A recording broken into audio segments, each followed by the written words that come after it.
చదువుకున్నాను, ఇంకా జాబ్ రాలా.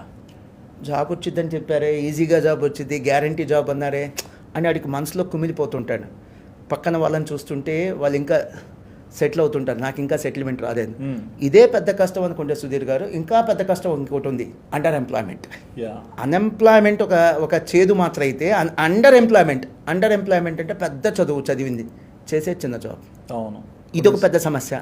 కంపారిజన్ కూడా ఉండదు అసలు, కంపారిజన్ కూడా. మూడో సమస్య మీరు చెప్పింది, చదువు వేరు చేసే పని వేరు. లైఫ్లో ప్రతిరోజు వాడు ఏడుస్తూ పని చేయాలి.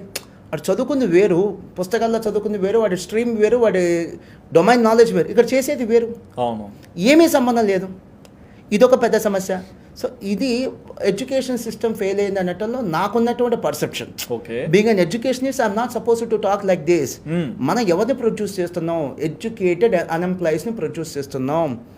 సొసైటీకి ఇవ్వాల్సింది వాళ్ళనే కాదు, సొసైటీకి there should be employable. Either they should be employable or they should be in a position to give employment. ఉద్యోగాన్ని చేయలేడు, ఉద్యోగాలను ఇవ్వాలి. అది purpose of education, not just knowledge. Books and పెన్సే కాదు, బియాండ్ దట్.